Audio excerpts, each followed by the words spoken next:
الزہاد زاہدین کے سید و سردار، و بدل الابدال، بدل الابدال کا نام علی ابن ابی طالب صوفیوں کی تاریخ میں بدل الابدال ایسے برگزیدہ اور صالح بندوں کو کہا جاتا ہے کہ جن کے وجود سے یہ نظام کائنات باقی ہے۔ جب ان میں سے کوئی ایک دنیا سے جاتا ہے تو خدا دوسرے نیک بندے کو اس کی جگہ پر لا کے قائم کر دیتا ہے۔ اسے کہتے ہیں بدل الابدال یا قائم مقام ہونا۔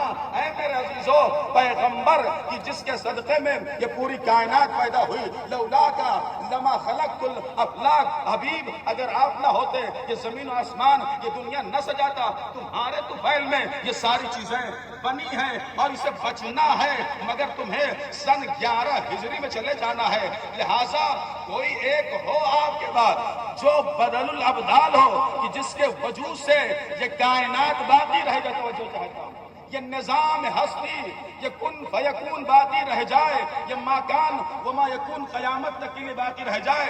لہٰذا پیغمبر کے جانے کے بعد علی مرتضیٰ بدل الابدال بن کے آئے، علی چلے جائیں گے، کوئی ہو بدل الابدال جو اس نظام کائنات کو اپنے وجود سے باقی رکھے۔ اے میرے عزیزو، علی کے بدل کا نام حسن ہے، حسن کے بدل کا نام حسین ہے، حسین کے بدل کا نام زین العابدین ہے، زین العابدین کے بدل کا نام محمد باقر ہے، محمد باقر کے بدل کا نام جعفر صادق ہے، جعفر صادق کے بدل کا نام موسیٰ کاظم ہے، موسیٰ کاظم کے بدل کا نام علی رضا ہے، علی رضا کے بدل کا نام محمد تقی ہے، محمد تقی کے بدل کا نام علی نقی ہے، علی نقی کے بدل کا نام حسن عسکری ہے، اور حسن عسکری کے بدل کا نام میرے عزیزو اس کائنات کا اپنے وجود کے ساتھ باقی رہنا اس بات کے اوپر دلیل ہے کہ کوئی بدل الابدال ہے جو اس نظام کائنات کو سنبھالے ہوئے۔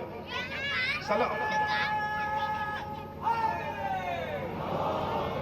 کوئی بدل الابدال ہے حسن عسکری کے بعد جو اس نظام کائنات کو قائم رکھے ہوئے ہے، اور وہی رکھ سکتا ہے اس نظام ہستی کو قائم جسے خدا نے قائم بنایا ہو، جسے خدا نے قائم بنایا ہو۔ اور میرا عزیزو، شاید یہ حدیث ہے لولا الحجہ لساخت الارض باہلہا، اگر یہ زمین حجت خدا سے خالی ہو جائے تو اپنے اہل کے ساتھ ختم ہو جائے۔ زمین کا باقی رہنا، آسمان کا باقی رہنا اس بات پر دلیل ہے کہ کوئی بدل الابدال ہے کہ جو اس کائنات کو بکھرنے سے روکے۔ ابن ابی الحدید مطلق علی بدل الابدال سید الزہاد ہے۔ اس کے بعد کہا لوگ ان کی طرف سفر کرتے ہیں، علی مختصر غذا کھاتے تھے، علی کھانے اور پینے بہت سخت تھے، لباس علی کا معمولی۔ اور لکھا ابن ابی الحدید المعتزلی نے کہ علی کی غذا بڑی مختصر ہے، بہت مختصر کھاتے، گوشت بہت مختصر کھاتے، اور فرماتے تھے لوگوں اپنے شکم کو جانوروں کی قبرستان مانا، اپنے شکم کو حیوانات کی قبر نہ بنا۔ اس کا مطلب گوشت روز حساب سے آنا چاہیے۔ ہاں، صلوات پڑھیں محمد و آل محمد۔ مختصر غذا تھی، مگر علی سب سے زیادہ قدرت مند اور طاقتور انسان تھے۔ یہ تو ابن ابی الحدید معتزلی لکھا علی کے زہد کے بارے میں۔ اور میرے عزیزو، عمر ابن عبدالعزیز لکھتا ہے، اس نے لکھا ما علمنا ان احدا كان في هذه الامه بعد النبي ازهد من علی ابن ابی طالب۔ وہ کہتا ہے ہمیں معلوم نہیں ہے کہ اس امت مسلمہ میں رسول کے بعد علی سے زیادہ کوئی زاہد ہو۔ صلوات پڑھیں محمد و آل محمد پر۔ علی سے زیادہ کوئی زاہد ہو، پیغمبر کے بعد اس امت مسلمہ میں علی سے زیادہ کون کہہ رہا صاحب؟ عمر ابن عبدالعزیز۔ وہ حرف تھا ابن ابی الحدید معتزلی کا کہ علی سید الزہاد اور بدل الابدال ہیں، اور یہ عمر ابن عبدالعزیز کہ پیغمبر کے بعد امت میں سب سے زیادہ اگر کوئی زاہد ہے تو علی۔ میرے عزیزو، علی کا زہد کیسا زہد تھا سنیے گا۔ علی کا سوچ کیسا سوچ؟ آپ نے سنا ہوگا کہ مولا کائنات نے فرمایا اے لوگوں تمہاری یہ دنیا علی کی نگاہ میں سور کی ان اتڑیوں سے زیادہ گئی گزری ہے، ذلیل و پست ہے جو کوڑی کا۔ اے لوگوں تمہاری یہ دنیا علی کی نگاہ میں بکری کی چیخ سے زیادہ قابل قدر نہیں۔ قسم خدا کی اگر مجھے 7 اقلیم اور جو کچھ اس آسمان کے نیچے مجھے دیا جائے اور کہا جائے میں اتنا گناہ کروں کہ چونٹی کے منہ سے جو کا چھلکا لے لوں تو علی کے کام نہیں کرے، یہ علی کا سوال۔ 7 اقلیم جو چیزیں زمین کے نیچے ہیں مجھے دیا جائے اور کہا جائے میں اتنی معصیت خدا کروں کہ چونٹی کے منہ سے چھلکا چھین لوں لے لوں، علی یہ کام نہیں کرے گا۔ علی کی چاہت میں ایسے صاحب وہ تو کہتے بالکل ایک بچہ زندگی نہیں چھوڑیں گے جیسا کہ باہی نہیں۔ علی کہہ رہے سب کچھ دے دیا جائے اور یہ کہا جائے چونٹی کے منہ سے جو کا چھلکا میں لے لوں تو نہیں۔ دیکھ رہا کہاں علی کہاں؟ دوسری جگہ مولا کائنات فرماتے ہیں لوگوں تمہاری دنیا میری نگاہ میں ایسی ہے ایک پتے سے بھی بے قدر ہے کہ جو ٹڈی کے منہ میں ہوتا ہے ٹڈی اس پتے کو چبا ہے۔ چونکہ علی کو فنا ہونے والی نعمتوں اور ختم ہونے والی لذتوں سروکار نہیں مطلب نہیں ہے، چونکہ علی فنا فی اللہ ہو چکا ہے، علی کو ذکر خدا کی لذت مل چکی ہے، علی کو چاشنی ذکر الہی کی مل چکی ہے، علی کو مٹھاس مل چکی ہے، وہ عبادت خدا کے لہٰذا اب علی فانی ہونے والی نعمتوں اور ختم ہونے والی لذتوں میں اپنے گرفتار نہیں کرے گا۔ اور اے میرے عزیزوں ایک مرتبہ مولا کائنات اہل بصرہ سے جنگ کے لیے جا رہے تھے تو عبداللہ ابن عباس جو کہ مولا کائنات کے شاگرد ہیں وہ کہتے ہیں میں مقام ذیخار پر علی کے پاس پہنچا، علی اپنی جوتیوں کو ٹاک رہے تھے، جب مجھے دیکھا علی نے تو فرمایا اے ابن عباس ما قیمت هذه النعل، ابن عباس یہ جوتیوں کی قیمت تمہاری نگاہ میں کیا ہے؟ تو میں نے کہا لا قیمت لها علی، اس کی کوئی قیمت نہیں ہے۔ جیسے میں نے کہا کوئی قیمت نہیں، کہا ابن عباس تم لوگوں پر حکومت کرنا تو جو چاہتے ہو، اگر علی کی نگاہ میں علی کے پیش نظر حق کا بول بالا کرنا نہ ہوتا، باطل کو مٹانا نہ ہوتا تو علی کی نگاہ میں حکومت اور تمہاری دنیا اس جوتی سے کہیں زیادہ گئی گزری ہے۔ میری نگاہ میں یہ میری جوتی عزیز تو ہے مگر تمہاری حکومت عزیز نہیں ہے۔ یعنی علی نے بتلا دیا اے لوگوں علی کو حکومت کی ضرورت نہیں ہے بلکہ حکومت کو علی کی ضرورت ہے، حکومت کو علی کی ضرورت۔ صلوات پڑھیں محمد و آل محمد۔ حکومت کو علی کو حکومت نہیں چاہیے، علی کو حکومت سے سروکار نہیں ہے بلکہ حکومت کو چاہیے علی جیسا عادل حاکم، علی جیسا عادل حاکم۔ اور ایک جگہ مولا کائنات سید الزاہدین امیر المؤمنین امام المتقین یاسر الدین مولا الموحدین غر المحجلین علی بن ابی طالب فرماتے ہیں لوگوں اللہم صلی علی محمد و آل محمد۔ زہد کے 3 ارکان ہیں، نجم البلاغہ میں حدیث موجود ہے ایھا الناس ایھا الناس الزہادہ قصر العمل والشکر عند النعم والورع عند المحارم۔ علی فرماتے ہیں لوگوں زہد کے 3 رکن ہیں، ایک آرزوؤں کا کم ہو جانا کم کرنا، 2 والشکر عند النعم نعمتوں پر شکر کرنا، 3 والورع عند المحارم گناہ کے وقت تقویٰ اور پرہیزگاری اختیار کرنا۔ اگر یہ 3 چیزیں کسی کے اندر ہیں تو حقیقت میں وہ ظاہر ہے۔ علی کی نگاہ میں آرزو کم کرے، شکرانے نعمت کرے، گناہوں سے بچائے۔ اور علی نے جو یہ کہا والشکر عند النعم، اس بات کی طرف اشارہ ہے کہ انسان تمام وقت تمام نعمتوں کو خدا سے جانا، جب خدا سے جانیں گے تو منعم کا شکر کرے گا، اس نعمت کے دینے والے کا شکر کرے گا اور اس کا دل وابستہ ہوگا خدا کی ذات سے۔ اور والورع عند المحارم یہ جملہ اشارہ ہے کہ لوگوں تمام گناہوں اور معصیت کی جڑ یہ دنیا، محبت دنیا، عشق دنیا، لذروات حب الدنیا رأس کل خطیہ، تمام گناہوں کی جڑ دنیا کی محبت ہے میرے عزیزوں۔ لہذا مولا کائنات جہاں کہیں پر بھی دنیا کی مذمت کیا ہے، اس کا مطلب نہیں ہے دنیا کی مذمت کر کے دنیا کی منزلت کو گھٹایا ہے، بلکہ علی نے دنیا کی مذمت کر کے انسانیت کی عظمت کو بڑھایا ہے۔ صلوات پڑھیں محمد و آل محمد پر۔ انسانیت کی عظمت کو علی مرتضیٰ نے بڑھایا۔ لہذا دیکھیں ہمارے تمام ائمہ خدا علیہ السلام پبلک کے اعتبار سے، ان کے مصلحت، ان کے منافع کے اعتبار سے زاہدانہ زندگی بسر کیا، لیکن لوگوں سے نہیں چاہا کہ عین زہد ہمارے جیسا اختیار کرو، جیسا ہمارا زہد ہے ویسا اختیار کرو، نہیں، چونکہ ہم لوگ اس پر قدرت اور اختیار نہیں رکھتے کہ علی جیسے زاہد بن سکے، علی جیسا زہد اختیار کر سکے۔ میرے عزیزوں، اسلامی زہد کا مفہوم یہ ہے، توجہ چاہیے، اسلامی زہد کا معنی یہ ہے کہ انسان دنیا اور اس کی لذتوں کا اسیر نہ بن جائے، اسیر نہ بن جائے، چونکہ اسارت حقارت ہے اور حریت یہ کمال انسانیت ہے۔ اگر انسان ہے تو اسے جسمانی اعتبار سے بھی آزاد رہنا چاہیے اور ذہنی اعتبار سے بھی آزاد رہنا چاہیے۔ یہ کب ہوگا؟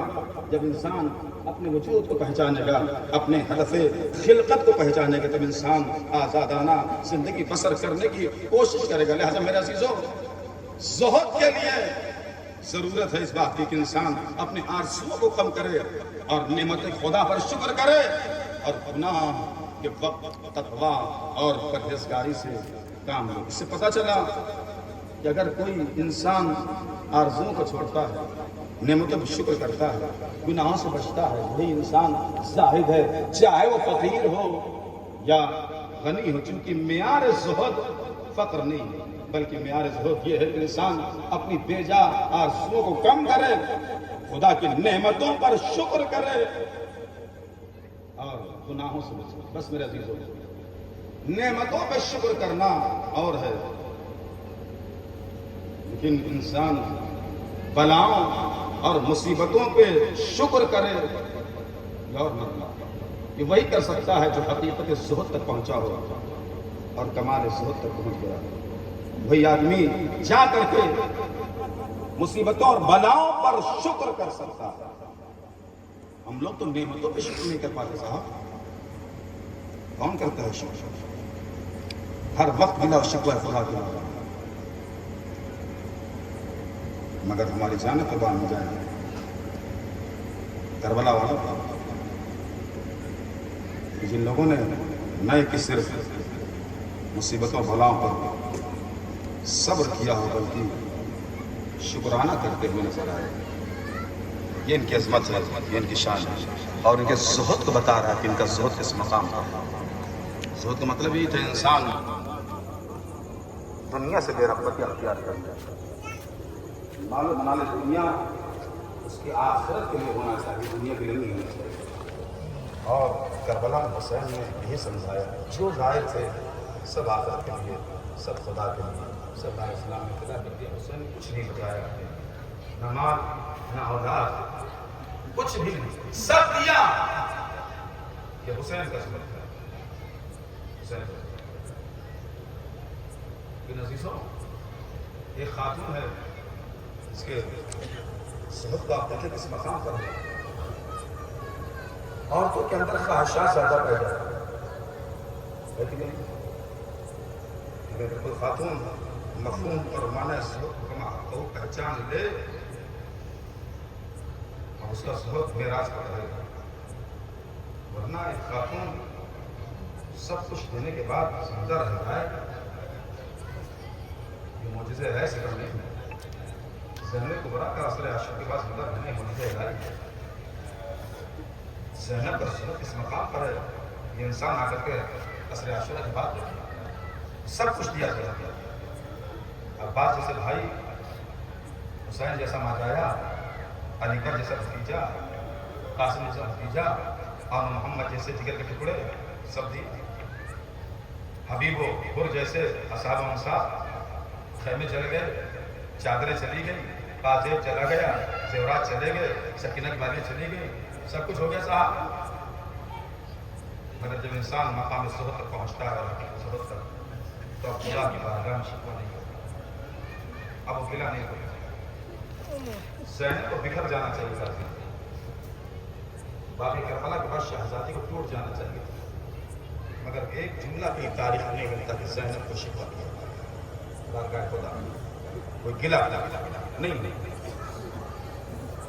اور شام غریبہ میں آپ دیکھتے زینب کے زہد کو دیکھیں، معراج پر خدا کے پاس معراج پر، کیونکہ علی جیسے زاہد کی بیٹی ہے زینب، حسین جیسے زاہد امام کی بہن ہے، فاطمہ جیسی زاہدہ ماں کی بیٹی ہے زینب، لہذا اس کا زہد معراج کے اوپر ہے۔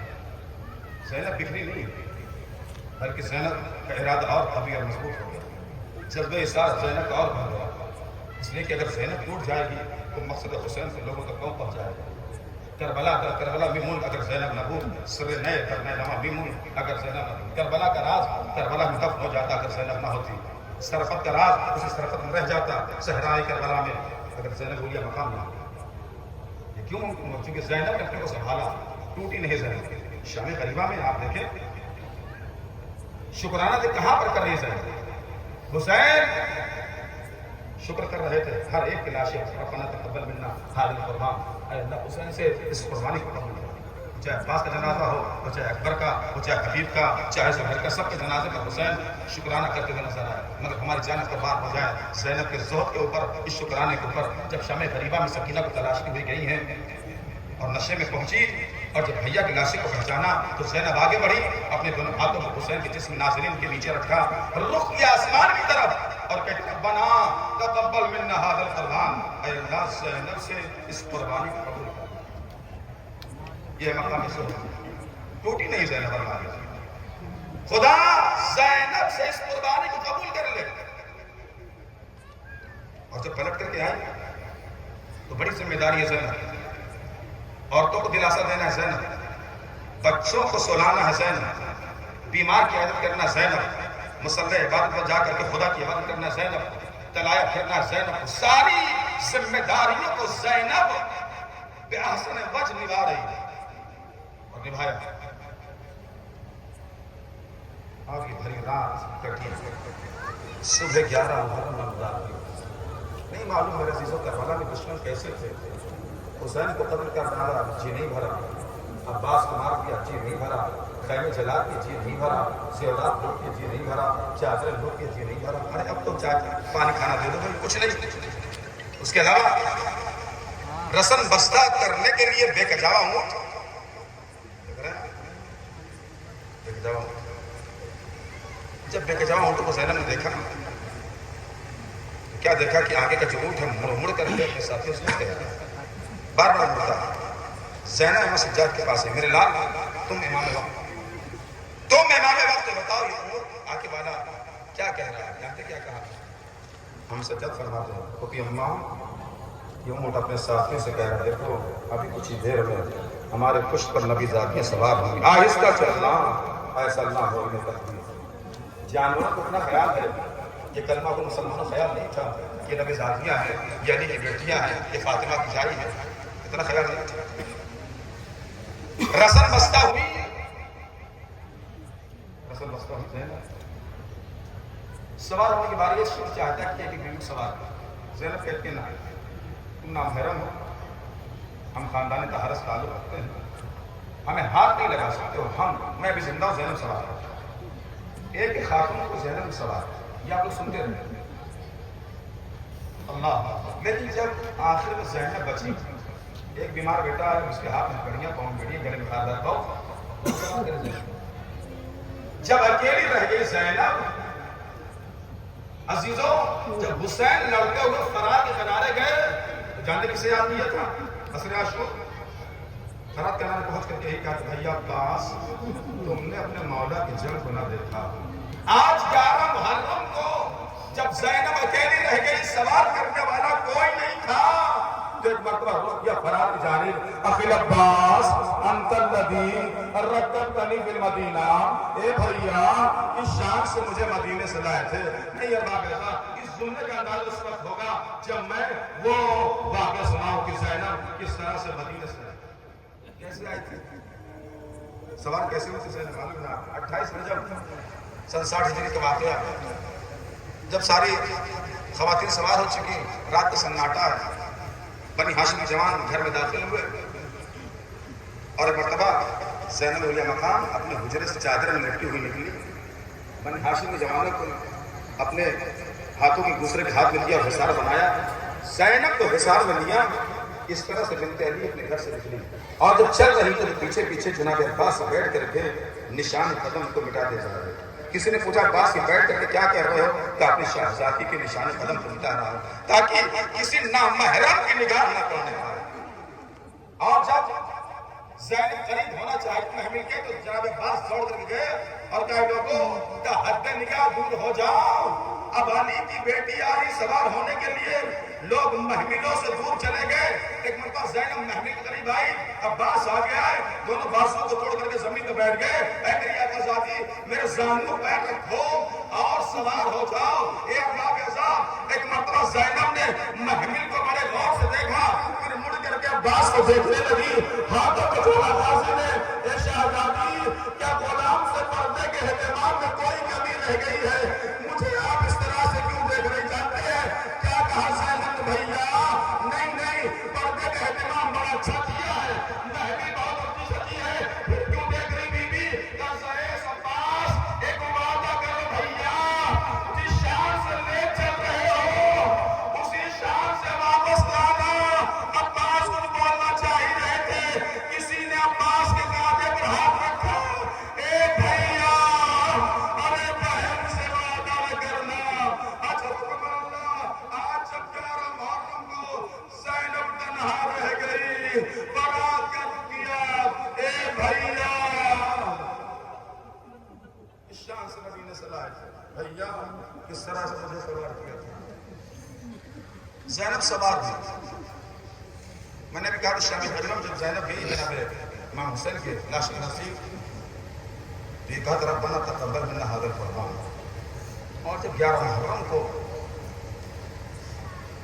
شہداء کے لاشوں کی طرف سے اسیروں کو قافلہ گزارا گیا تو ہر بیوی نے اپنے کو کھڑے کھڑے اونٹ سے گرا دیا، ہر دن گرایا، اور عجیب نالو شیون ہوا تھا جہاں پر شہداء کی لاشیں پڑے ہوئے۔ جناب زینب نے کیوں گرایا؟ اپنے کھڑے ہوئے جو زینب شام غریبم جا کر کے کہہ سکے لاشیں پر ربنا تقبل منا ھذا القربان، اس کا صبر کوئی معمولی صبر ہے؟ جو بھیا کو وصل کر سکتی ہے مسکرا کر کے، زینب کا صبر معمولی صبر ہے؟ یہ ہوا کیا کہ 11 محرم کو زینب اپنے کھڑے اونٹ سے گرا رہی جبکہ ہاتھ پسے گردن لگے ہوئے، یقیناً بیتاب ہوئی زینب بھیا کی لاشوں کو دیکھ لی، مگر اصلی وجہ جو گرانے کی اونٹ سے جانتے ہو کیا ہے؟ زینب رسم بستہ ہے، اونٹ پہ بیٹھی ہوئی، جناب زینب لے کے جاؤ، اچانک زینب کی نگاہ امام سجاد کے چہرے پہ گئی، آواز دیا، کیا دیکھا چہرے کا بدل رہا، متغیر ہو رہا، زرد ہو رہا، بیٹا سجاد امام متوجہ نہیں، بیٹا امام متوجہ نہیں۔ زینب نے دیکھا اب اگر میں نے دیر کیا تو سجاد اس دنیا سے چلے جائیں گے۔ ایک مرتبہ زینب نے امام سجاد کو متوجہ کرنے کے لیے اپنے گھوڑے اونٹ سے گرایا، زینب کا گرنا تھا، زین العابدین کی آواز ہوئی، اے بی اماں آپ نے کیا کیا؟ اے بیٹا اپنے کو سنبھالو میرے نام، کیا تم بھی ساتھ میں غربت کا ہمارا ساتھ چھوڑ دو گے؟ اے بی اماں کیسے سنبھالوں، بابا کا لاشا دیکھو کفن پڑا ہے۔ اے ارواح پیدا، جب زینب حسین کے لاش قریب گئی تو عجیب مسئلہ پڑا، جب بھیا کے زخمی لاشے کو دیکھا، برہنہ لاشے کو دیکھا، بیسر لاشے کو دیکھا تو فرماتی ہے آمداخی او ابن امی، آئے کوئی میرا ناچارہ حسین ہے، آئے کوئی میرا بھیا حسین ہے، وَسَيَعْلَمُ الَّذِينَ ظَلَمُوا أَيَّ مُنقَلَبٍ يَنقَلِبُونَ إِلَىٰ اللَّهِ وَإِنَّا إِلَيْهِ رَاجِعُونَ۔